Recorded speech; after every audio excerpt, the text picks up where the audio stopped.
This week on Myth, we'll hop a magic carpet ride to a whole new world. You'll learn that not all genies are created equal, that long-lost relatives are not to be trusted, and that sometimes being bad can get you everything you want. Then, in Gods and Monsters, we'll go giant bird watching.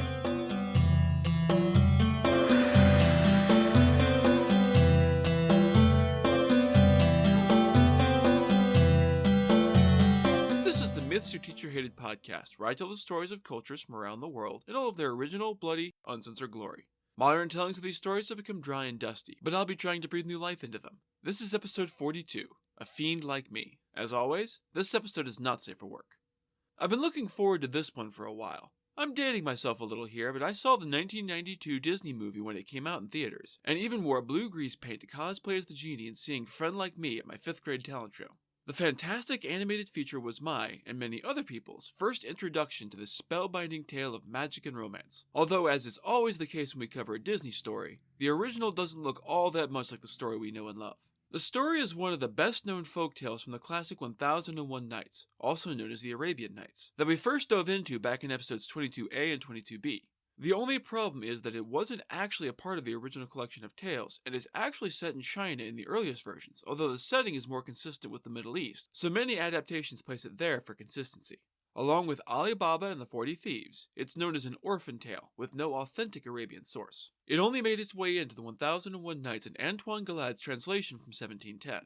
According to his diary, Galland met with a Syrian storyteller from Aleppo named Yohanna Diab, who first relayed the story to him, although modern historians think that this man, nicknamed Hana, wasn't relaying an old tale, but in fact telling his own original creation, loosely based on his own life. Still, it's been a part of the story collection for so long now that most people don't realize it doesn't really belong.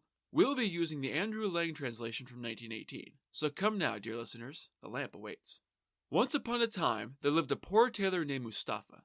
He had a son named Aladdin, a careless, lazy kid who refused to help his father out with his struggling business, preferring instead to fuck around with the other lazy assholes like himself. The stress of trying to keep everything afloat all by himself became too much for the poor man and, along with a broken heart from being abandoned by his shithead of a son, it broke the poor tailor down and killed him. His mother wept and mourned the loss of her husband and begged her son to help her take over the shop, but despite her teary pleas, he was a selfish asshole and refused to change a single thing about his life. He continued to do whatever he liked with no regard for anyone else, often playing in the streets. One day, while he was doing whatever it was he did, a stranger came up to the boy and asked him how old he was. Aladdin answered without hesitation, "I thought so. Are you by chance the son of Mustafa the tailor?" "Yeah, but he's dead. He died a while ago." The man threw his hands into the air in sorrow, then knelt down and hugged the boy. "I am sorry to hear that. Mustafa was my brother, though I haven't seen him in many years. I thought you must be his son. You look just like him. Go and tell your mother that I am coming." Aladdin didn't question a relative he'd never met, and raced home to do as he was told. His mother frowned slightly. Weird. Mustafa did have a brother, but I thought he was dead. Must have gotten him confused with somebody else, I guess. She set an extra place for supper that night and sent Aladdin to fetch his uncle. Being a good house guest, the man showed up with wine and fruit for his sister-in-law and nephew. He knelt down and kissed the seat that had once been his brother's, then held a silent mourning for a minute or so before turning to his brother's widow. "Thank you for letting me break bread with you.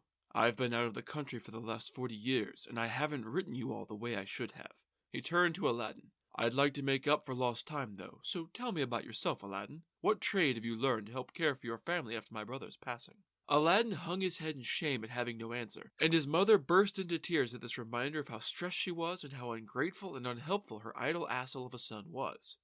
It took time for the man to get the story out of the pair, but when he finally figured out that Aladdin was a lazy, good-for-nothing wastrel, he offered to teach him how to run a shop and even to help him get set up with his very own market, including stocking it.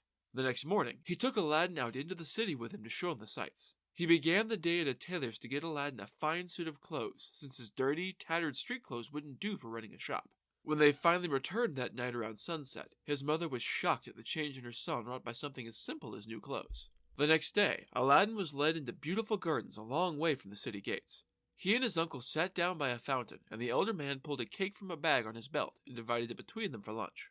Once they had eaten, they traveled onward until they had almost reached the mountains far beyond the city. Aladdin, who had never been this far from home before, asked his uncle if they could head back. He was tired and footsore, and besides, wouldn't his mother wonder where they were soon? His uncle assured him that it wasn't much farther. To keep the boy's mind off his aching feet, he told the boy amusing stories to pass the time. At long last, they came to a narrow valley running between two steep, rocky mountains. "We're here, my boy. You've been very patient, and it will be rewarded with something wonderful, I promise. First, though, I need you to gather up some sticks to throw in the fire I'll be building." By the time Aladdin returned, a merry fire was burning in the gathering gloom. He tossed some of his sticks on the blaze, then stacked the rest beside them as his uncle drew a pouch out of his belt. He reached inside and drew out a handful of fine, glittering dust, which he hurled onto the fire while chanting in a strange tongue. The earth rumbled and shook in response, then tore open directly in front of the two, revealing a heavy stone trapdoor set with a brass ring. Aladdin, terrified at this unexpected show of magical power, not to mention the earthquake, tried to run away. He only got a few steps before his uncle chased him down and kicked his feet out from under him. The man led Aladdin back to the stone door while the young man shook and cried. "Why did you hit me, Uncle? What's happening? Why are you doing this?" His uncle dusted him off, then spoke to him as gently as he could. "Sorry about that, my boy. The desert can be dangerous at night, and I didn't want you to get lost. There's nothing to be afraid of as long as you listen to me and do exactly as I say. You see this stone door?" Aladdin nodded, his eyes following his uncle's gesture. "A great treasure lies beneath it, a treasure meant for you and you alone, my boy. No one else may touch it, so you'll have to be the one to retrieve it, but I'll help you out. Do exactly as I say, and you'll be a very rich man. Open the door, Aladdin." The boy did as he was told, fear forgotten at the thought of untold riches. "Head down the stairs. At the bottom, you'll find a door leading into 3 large halls, one after the other. Tuck your robes into your belt to keep it secure. Touch nothing, and I mean nothing, or you will die instantly. At the end of the halls, you'll find a garden full of glorious fruit trees. Walk through the grove until you find a niche holding a lighted lamp. Pour out the oil in it, and bring the lamp to me." He took a plain ring off his finger and handed it to Aladdin, then ushered him into the dark stone opening in the sand. "Good luck, Aladdin." Aladdin found everything to be exactly as his uncle had said. He found the garden without incident and gathered up some fruit for the trip back before grabbing the lamp, dumping out the oil, and heading back. There, he found that the stairs had vanished, although the opening was still there. He could see his uncle's silhouette framed against the stars waiting for him. "You're back! You did it! Quick, toss me the lamp and I'll pull you out." Some self-preservation buried deep in Aladdin's mind began to scream a warning at him. "How about you pull me out and then I give you the lamp? That seems the smarter way to go." His uncle raged and cursed, demanding the lamp, which Aladdin was now absolutely sure he shouldn't hand over. "Last chance, boy!" The old man threw more powder on the fire and chanted angry syllables, causing the stone door to close, dropping Aladdin into deep, unrelenting silence. As you may have guessed, the man was not, in fact, Aladdin's uncle, but a powerful magician from northern Africa. He had read of the lamp in his magical grimoires, and had come seeking it as legend had said it would make him the most powerful man in the world. He had spent years researching the lamp and piecing together how to find it, but there was a catch. He could only receive the lamp from someone else. He had spent weeks searching the city for someone desperate, gullible, and stupid enough to be tricked into doing what he needed, and had heard enough stories about the lazy Aladdin to decide he was the perfect patsy, but he had apparently picked wrong. The boy must have sensed that the magician planned to kill him as soon as he had the lamp, to cover his tracks from any other magician seeking his power. Cursing to himself, the magician left China forever, abandoning Aladdin to a slow death beneath the earth. For 2 days, Aladdin sat in the utter darkness at the missing door, waiting for his fake uncle to have a change of heart and come back for him. He wept until snot ran down his chin, then got down on his knees to beg Allah for help. He clasped his hands in prayer, accidentally rubbing the ring that the magician had given him to grant him access to this place, and had forgotten to take back. Smoke billowed from the earth, luminescent in the pitch black, revealing the massive form of a terrifying genie. "What do you ask of me? I am the slave of the ring, and I obey you who wears it." Aladdin, not one to look gift horses in the mouth, commanded the genie to save him from this awful place. No sooner had he spoken than the earth split asunder, allowing Aladdin to climb to freedom. He collapsed on the sand, chest heaving until he caught his breath, and his eyes adjusted to the blinding light of the outside world, then stood and headed home. He collapsed on the threshold of his house, exhausted. His shocked and worried mother heard him fall and dragged him inside to recover. He told her everything that had happened and showed her the lamp and the fruit he had taken from the magical subterranean grove. Upon looking at them again in the light of day, he realized that they weren't fruits at all, but huge, precious gems worth a fortune each. He told his mother he was famished, not having eaten since the magician's cake days ago. "I'm sorry, my son, but there's no food in the house. I have been looking for you the last few days and haven't bought anything. I do have some cotton that I spun into cloth that I can go sell to buy something to eat, though. You rest. I'll be back soon." Don't worry about the cotton, Mom. We can sell these gems once we find a good buyer, but I also have this dirty lamp. It's probably worth enough to buy a meal. It seems crazy to me to be so willing to give up the thing that a powerful magician had worked so hard to try and get, but then Aladdin wasn't picked as a stooge for being clever. He handed the lamp to his mother, who began to rub the dirt off to try and fetch a higher price. Instantly, thick smoke began to billow out of the end of the lamp, resolving into the massive, monstrous form of a hideous genie, who asked her what she wanted of the genie of the lamp. The woman took one look at the giant monster and fainted dead away. Aladdin snatched the lamp out of her hand and demanded that the genie fetch him something to eat. The genie returned with a silver bow, 12 silver plates holding a variety of rich meats, 2 silver cups, and 2 bottles of fine wine. This whole thing begs the question. If the magician had a magic ring that summoned a genie already, why did he need the genie of the lamp as well? Don't think about it too hard because the story never really answers why he needed a second genie, but maybe he didn't know exactly what was special about the lamp, or maybe he just wanted a backup genie in case something went wrong with the ring.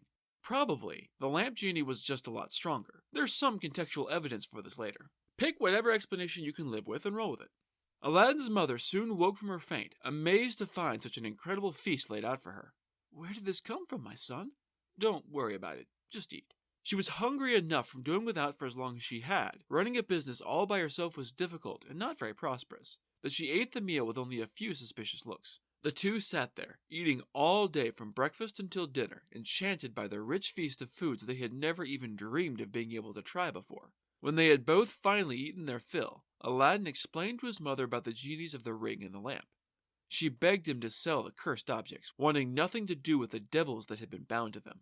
Jinn are not inherently good or evil, but are very powerful and can be very malicious in a lot of stories, so I don't really blame her for being afraid. Aladdin, either too brave or too dumb to be afraid, refused. No, mother, don't you see? This is our lucky break. I will always wear this ring, and we will make use of the genies to make our lives better. Why shouldn't we? I nearly died for these. Even so, both of them didn't have much in the way of grand ideas about what they wanted, so Aladdin simply sold the silver plates one at a time, living off the sales quite comfortably until they were all gone. Then, he had the genie bring more silver plates, selling them off one by one. Aladdin and his mother lived this way for many years in modest comfort. Things probably would have gone on this way until Aladdin died if the Sultan hadn't sent an order through the town one day. He demanded that everyone in the city confine themselves indoors with the shutters firmly shut so that his daughter, the princess, could go to and from the bath without being seen by the common populace.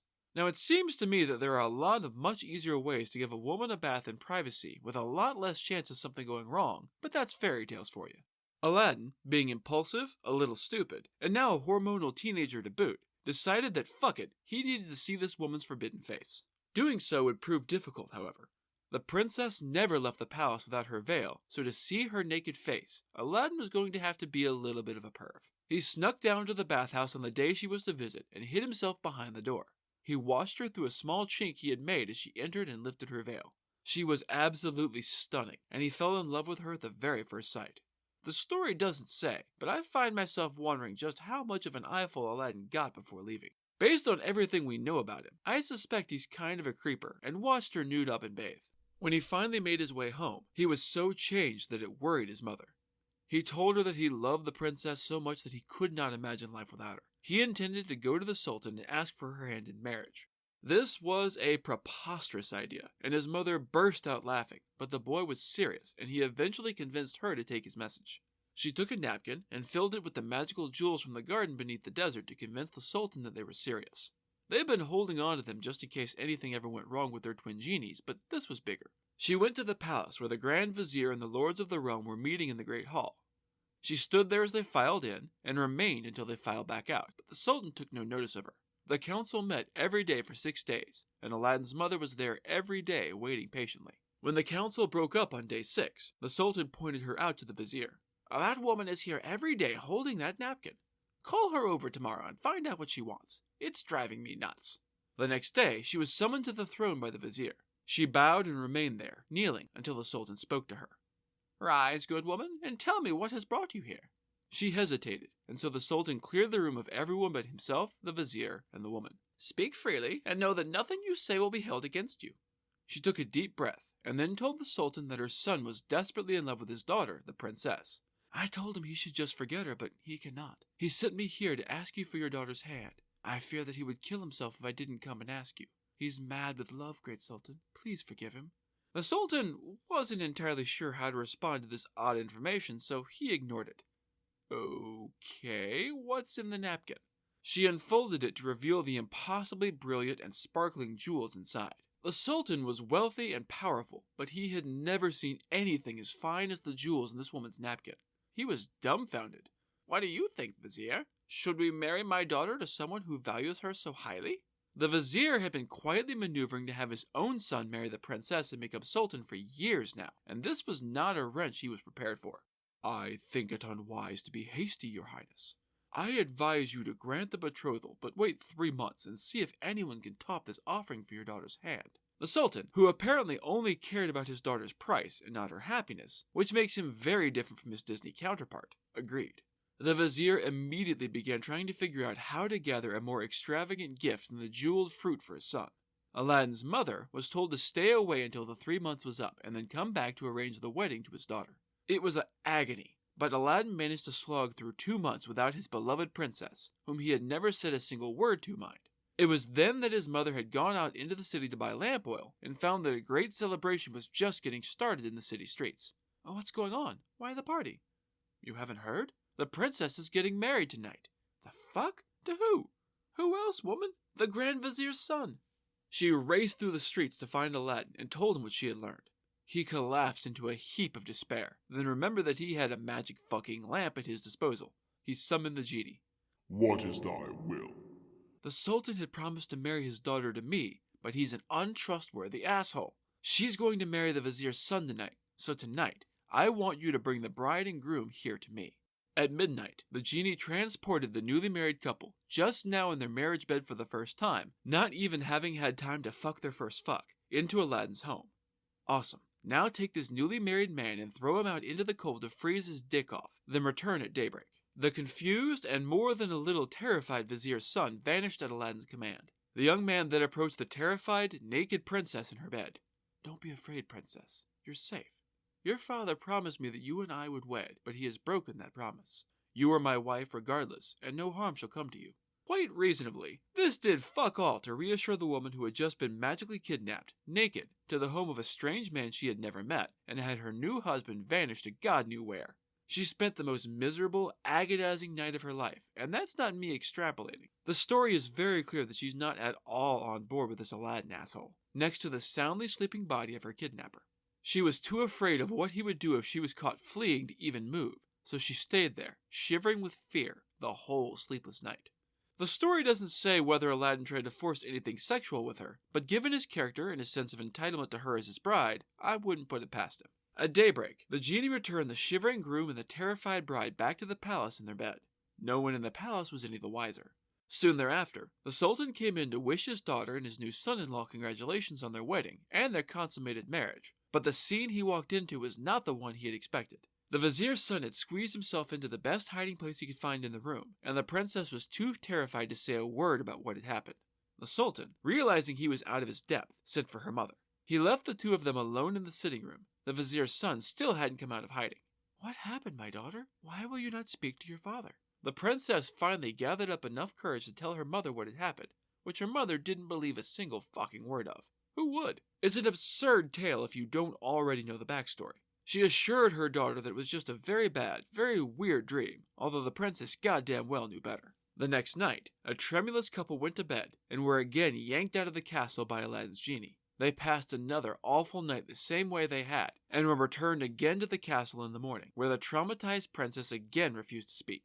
The Sultan, who was kind of a dick, was so exasperated by her refusal that he ordered her to tell him what was getting her panties in a twist, or he would have her head cut the fuck off. Death threats from her father managed to scare her more than Aladdin, and she told the Sultan everything that had happened. The Sultan had frankly forgotten all about his promise to Aladdin's mother until the princess's story forcibly reminded him. He sent for the woman and, on seeing again her poverty, since the two had used the genie to make enough money to live off of, but had never bothered to get rich as they so plainly could have, he was even more inclined than before to toss her out on her ass. He asked the Vizier's advice, and he, wanting to keep his son in line for the throne, advised the Sultan to set a price for his daughter's hand that no man could possibly match. When Aladdin failed to follow through, he could break his promise with no worry. The Sultan turned back to Aladdin's mother. "A sultan must remember his promises, good woman, and I shall remember mine, but for the sake of form, I will need your son to provide proof of his ardent desire and his worth to marry a princess. He must send back to the palace 40 baskets filled with jewels, carried by 40 white slaves leading 40 black slaves, all dressed in finery befitting a palace. Then, and only then, shall he and my daughter be wed." Aladdin smiled at the Sultan's words when his mother returned home. "Easy enough, genie." He summoned the genie, who quickly created everything the Sultan had asked for, and sent them to the palace 2 by 2. They made such a spectacle, and were so splendidly and expensively well dressed, that a crowd quickly formed to watch the procession. They stopped in the throne room, knelt 2 by 2 before the Sultan, then gathered in a half-circle around him, arms crossed as they waited for Aladdin's mother to bring up the rear and present them. The Sultan had intended this as a brush-off, but shit, if this man was capable of providing such splendor on command, he was clearly a better match for his daughter than the vizier's son. "Woman, I am speechless at your son's generosity. Return and tell him that I await his coming with open arms." She rushed home with the good news. "Hurry up, Aladdin, before he changes his mind. This is your chance." Aladdin, however, would not be rushed. If he was going to meet his father-in-law, he would be properly groomed. He could have just wished to be as he desired, but instead, he wished for a perfumed bath, rich clothes, a horse finer than anything the Sultan owned, 20 slaves for himself, 6 for his mother, and 10,000 gold pieces in 10 purses. Once he was cleaned and dressed, he mounted up and rode for the palace. Everyone gawked at his magnificence, and even those who had known him from birth didn't recognize him anymore. The Sultan rose from his throne and came down to embrace Aladdin as an equal, declaring that a feast had been laid in his honor and, as soon as it was complete, he would marry the princess that very night. I doubt she was as thrilled with this arrangement as the 2 men were, but neither seemed to give much of a shit about what she thought about her marriage arrangements. Aladdin, however, refused. "I am sorry, sire, but it would be unfair of me to marry your daughter before I had a palace here in the city that was worthy of her beauty. Once our home is built, I will marry her." He took his leave and went home, then summoned the genie of the lamp. "Genie, I need you to build for me a palace of the finest marble, set with jasper, agate, and other precious stones. In the middle, build me a large hall with a massive dome supported on 4 walls of gold and silver, with 6 windows each, set with diamonds and rubies. It must also have a stable filled with horses, servants, and slaves. At once!" He clapped his hands, and the genie set to work. The palace was built by sunrise, exactly as Aladdin had ordered. The genie had even laid a velvet carpet from the door of the new palace to the door of the Sultan's definitely inferior one. Aladdin's mother dressed in finery and walked to see the Sultan, surrounded by slaves, while Aladdin followed on horseback. They were met by musicians to greet them with a crash of cymbals and a flourish of trumpets rising above the cheers of the crowd. Aladdin's mother was led in to see the princess so they could get to know one another. That night, she said goodbye to her father and left his home, following the velvet carpet to her new husband, along with her soon-to-be mother-in-law and 100 slaves. Aladdin met her at the door.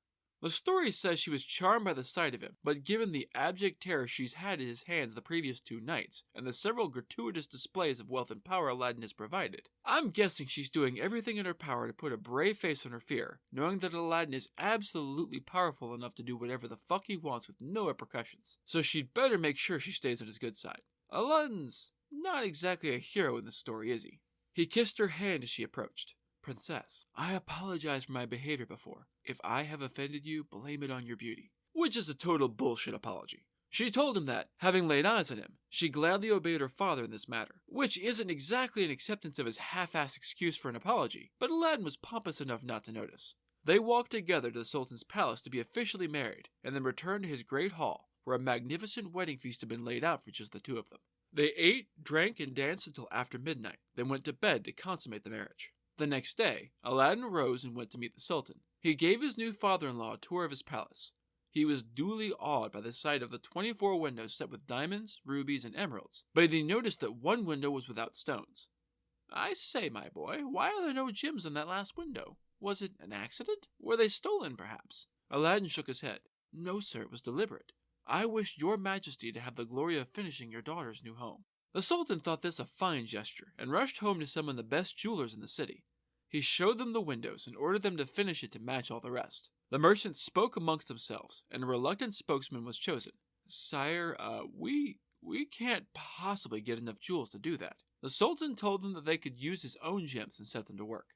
They worked for a month, but still the work was not half done, and they were nearly out of stones. Aladdin took pity on the jewelers, who were terrified of again telling the Sultan that they couldn't do what he wanted.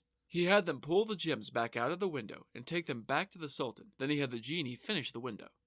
The Sultan was surprised to get his wealth back, but saw the window finished overnight just the same.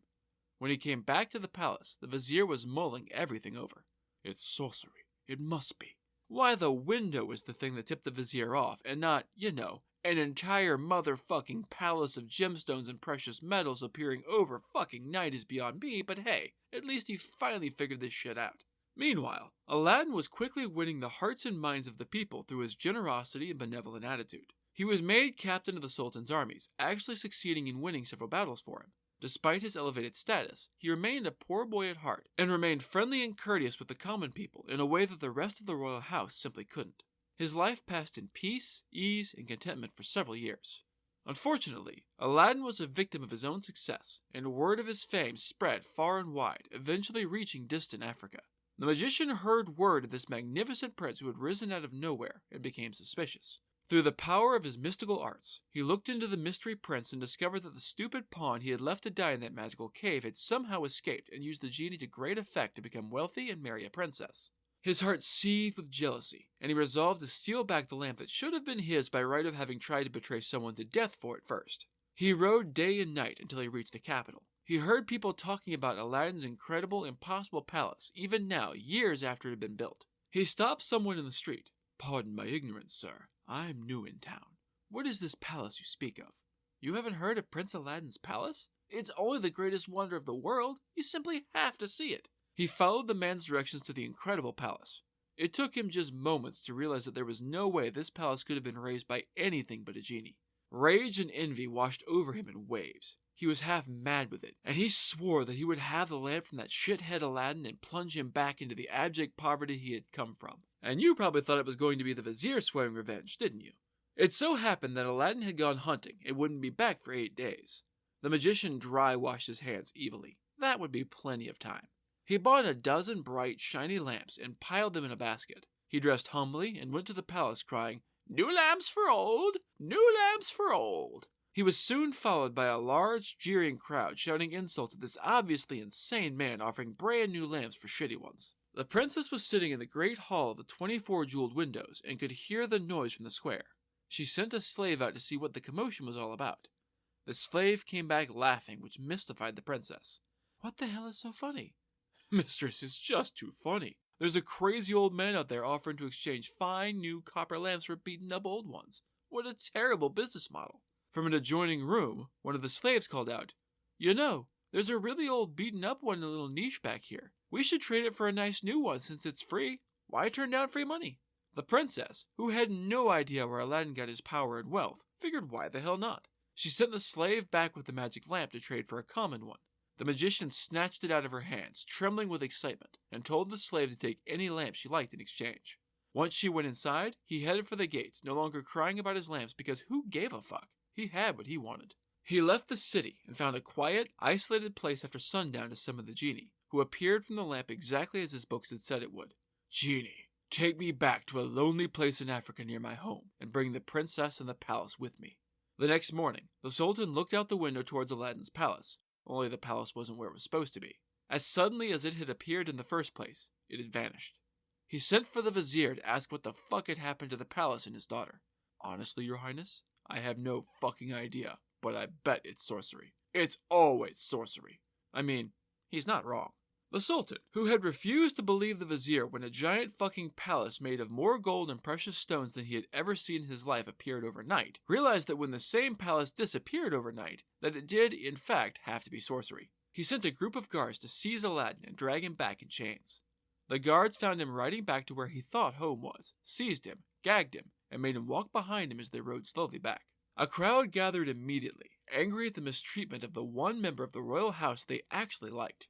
Many of the disgruntled not-yet rioters armed themselves as they followed Aladdin, determined to see that no harm befell him. He was thrown face down before the Sultan, who ordered him put to death and summoned the executioner. He didn't fuck around when it came to death threats, and he meant to see Aladdin dead right the hell now, even though that would do fuck all to get his daughter back. The executioner obeyed the summons, bringing his scimitar and a clean strip of linen, which he used to bind Aladdin's eyes. He stood over Aladdin's prone form and raised his scimitar to part his head from his body. The Sultan was staring in anticipation at Aladdin, But the vizier had the presence of mind to look around, so he was the one who saw the crowd beginning to scale the palace walls and force their way through the doors to either save their favorite prince or raise holy hell in retribution. This would end badly for himself and the Sultan. There were way too many angry peasants for the guards to handle. He ordered the executioner to stay his hand. The Sultan began to angrily demand just who the hell the vizier thought he was. But then he saw the gathering crowd of angry, violent people ringing his small group of guards, and he swallowed the words. On second thought, Aladdin, maybe I was too harsh. I hereby pardon you. Guards, release him. Once Aladdin was unbound, and the gag removed from his mouth, he asked if he could maybe know what exactly he had done to warrant an almost execution, if it wasn't too much trouble. The Sultan gawked at him. Are you serious, you son of a bitch? Come here and look out that window. Tell me what you see. Aladdin did so, and his mouth dropped open at the empty space where a palace was supposed to be. Oh, don't pretend you didn't know about this, you dick. Where did you send it? Where is my daughter? I mean, I don't give much of a shit about the palace, but I care very, very much for my daughter.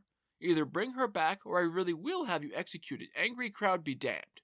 Aladdin begged to have 40 days to find her, since he had no earthly idea where she had gone, promising to return and suffer his punishment if he failed. The Sultan figured that having Aladdin on board would help to calm the crowd a little if he did have to kill him, so he agreed to the prince's terms and dismissed him. Aladdin stumbled away from the Sultan in a daze, devastated at the loss of his wife and his home in one fell blow. Desperation seized him, and for 3 days he raced around the city like a madman, asking everyone he met where the palace had gone. They thought his mind broken at the loss, and they pitied him, but they could not help him. Finally, his energy gave out, and he collapsed forlornly on the bank of a river. He knelt to pray for forgiveness for the suicide he was about to commit by throwing himself into the water to drown. Fortunately, he accidentally rubbed the magic ring he had somehow forgotten he was still wearing, summoning the genie of the ring. What is your will, O my master? Aladdin wept with relief. Save my life, genie. Bring back my wife and my palace. The genie shook its head sadly. I am sorry, master, but that task is beyond my power. You would have to ask the genie of the lamp. Aladdin's shoulders slumped in defeat, but then he had another idea. Okay, fine, but I bet you can take me to the palace, right? The genie nodded. Great, set me down beneath my wife's window. The world went blurry, and he found himself in a remote part of Africa, standing below the familiar window. He smiled. The genie had done it. He wept with relief, and then collapsed to the ground in an exhausted slumber. He was awakened some time later by the singing of birds. Aladdin's heart was lighter than it had been in days. It was obvious that someone had stolen the lamp from him, but who? No one knew about it. He'd been very careful to keep its power secret, even from his wife, which we know was a mistake. Meanwhile, in the palace, the princess had risen earlier than she had since being kidnapped to this god-forsaken wilderness by the evil magician, whose company she had had to endure once a day, every day, not unlike Belle and the Beast. Quite unlike her Disney princess counterpart in that story, however, the princess was cold and harsh to her captor. He was wise enough to realize that, if he tried to live in the palace with her, she might just slit his throat in his sleep, so she had the run of the place to herself. As she was dressing, one of her slaves happened to glance out the window.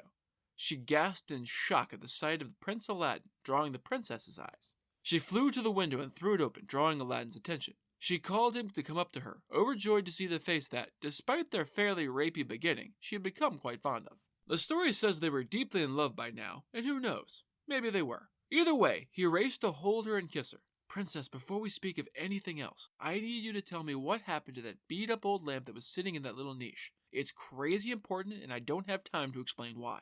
Oh, I had no idea that old thing was important. I gave it to a crazy old man who was giving away new lamps for old ones.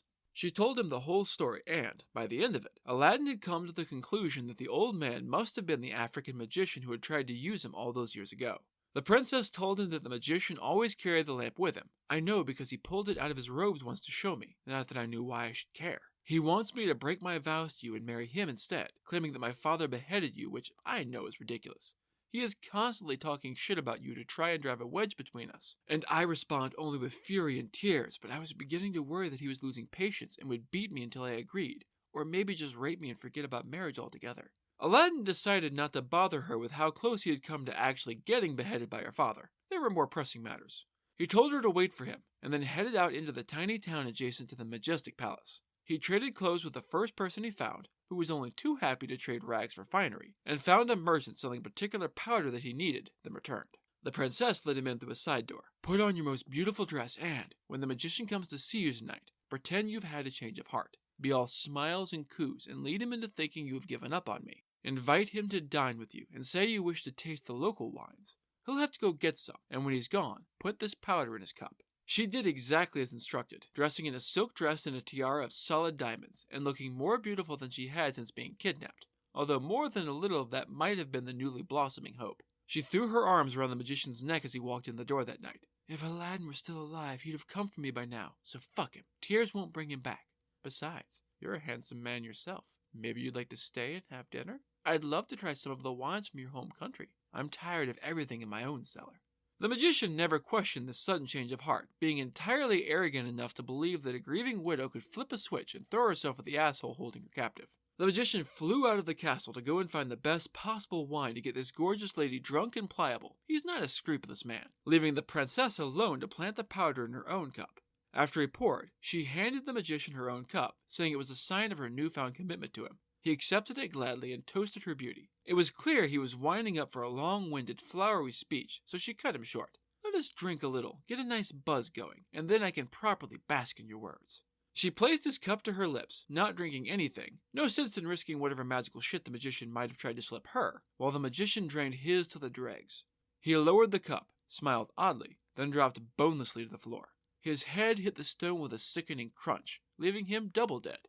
The princess made sure he wasn't getting back up. Always check your kill. Then raced to summon Aladdin. She flung her arms around his neck, and he hugged her back fiercely. She led him to the magician's body, and, even though she already knew everything, he still asked her to wait in her bedchamber while he fixed everything because Aladdin is kind of a dick. She agreed, and Aladdin had the genie send the palace back home. The princess felt only 2 small bumps from the process, so she didn't even realize they were home until Aladdin fetched her. The Sultan had been sitting in his own palace, staring into the void where his daughter's home should be, when there was a great rush of wind, and then the palace was back where it was supposed to be. He rubbed his eyes, worried that he was hallucinating in his grief, but the palace stayed stubbornly put. He hurried over and was met by Aladdin and the princess. Aladdin told his father-in-law everything he had learned about what had happened, and showed him the dead body of the kidnapping magician as proof, and as a way of saying that vengeance had already been wrought. A 10-day feast was proclaimed in honor of Aladdin's achievement, and in the hope that his life with his wife would be happy and peaceful to the end of his days. Cue the happy music and title cards, right? Not so fast. It turns out that the evil magician had a brother who was, if possible, even more wicked and cunning than he had been. He traveled to the Sultan's city for vengeance as soon as he received word of his brother's death. The story doesn't explain how he knew who was responsible, but I'm guessing it's some combination of messages from his brother and his own powerful sorcery. His first stop was to the home of a pious woman named Fatima, who was well known as a good and honest woman. He knocked on her door and, when she answered, he thrust a knife against her breast hard enough to draw just a pinprick of blood. "Do exactly as I tell you, and you get to live. Disobey me in the slightest, and I will cut your fucking throat. Understand?" Fatima nodded, terrified, and led her into her room at his prompting. He stripped her naked and put on her clothes, although he could have easily worn anything else she owned, but he's a cruel man and delighted in humiliating her. He had Fatima make his face up to look like hers, took her veil, and then rammed the dagger between her ribs, stepping back carefully to avoid splashing her blood on his stolen outfit. She died with a shocked look on her face, unprepared for this savage treachery. The false Fatima left the corpse where it lay and headed for the palace. The crowd thought he was the holy woman, and they made way for him, kissing his hands and begging for his blessing. He played the part carefully, drawing a larger and larger crowd as he neared Aladdin. By the time he was outside the gates, he had masses gathered around him raising a ruckus. The noise was enough to draw the attention of the royals inside. One of the slaves peered out and told the princess that a holy woman was curing people in the courtyard. The princess had heard stories of Fatima and longed to meet her. After the shit she'd been through lately, she could use a blessing or two. A slave was dispatched to ask Fatima to come to the palace for an audience with the princess. The false Fatima had been hoping for exactly that, and immediately agreed. He was ushered into the great hall, and he said a prayer for health and happiness over the princess. The princess thanked him effusively, and offered the false Fatima a place in the palace. The wicked magician happily accepted, carefully keeping the veil lowered in a false show of modesty. The princess, delighted to have this holy woman under her roof, offered to give her a tour starting with the grand hall. "It's magnificent, isn't it? Aladdin really outdid himself with this. What do you think, Fatima?" "It's lovely, no doubt. I think it might be missing one thing, though." "Really, what's that?" "This place would truly be one of the wonders of the world if it just had a roc's egg hanging from the middle of the dome there." The princess, who had never thought her home to be lacking anything at all, now found that she could think of nothing but a roc's egg. She is a very typical fairy tale princess in that regard, not unlike the princess of Hindustan from the last episode. Aladdin returned from hunting, something that royalty spent entirely too much time doing, to find his wife disgruntled. What's wrong, my love? No, it's silly. I'm being selfish. Come on, babe, what's bothering you? You know that there is nothing I wouldn't do to make you happy. He finally talked her into spilling the beans, and she told him that Fatima had suggested hanging up a roc's egg, and now she couldn't seem to be satisfied without it. Aladdin laughed. Is that all? That's easy to fix. If all that's making you unhappy is not having a roc's egg, then you will soon be happy again. He left her, and went to where he had hidden the lamp, hopefully at a better spot this time, and rubbed it to summon the genie. What is thy wish, O my master? Bring me a roc's egg, genie. Aladdin expected a puff of smoke and the requested item, but something entirely unexpected happened instead. The genie screamed in rage and hate, loud enough to shake the entire palace on its foundation. You insufferable, ungrateful piece of shit! Is it not enough that I have done every single thing you have ever asked me, given you a life and a wife that you could never have had? You command me to fetch my master and hang him up here in the palace? You and your wife and your palace deserve to be burned to ashes and scattered on the fucking winds. The genie paused for breath, clearly about to lay into Aladdin again, but he paused. His head cocked to the side like a puppy, and he looked deeply into things Aladdin could not see. Ah, I see. Clever and ruthless. This wasn't your idea, was it? It was put into your head by your wife, and into her head by the brother of the African magician you slayed. He is here, in your palace now, disguised as a holy woman. Take care, O my master, for he means to see you dead. And he very nearly succeeded. The genie disappeared back into the lamp, leaving a shaken Aladdin to gather his thoughts and his nerve. He went back to the princess, complaining of a headache. Fatima, could you lay your holy hands on me and heal this pain? It's stopping me from getting the thing my wife desires most. The false Fatima, eager to maintain the ruse and give Aladdin time to go and make the fatal request of the genie, approached, hands outstretched. Just before they touched, though, Aladdin pulled his dagger and drove it deep into the magician's heart, killing him instantly. The princess shrieked in surprise and horror.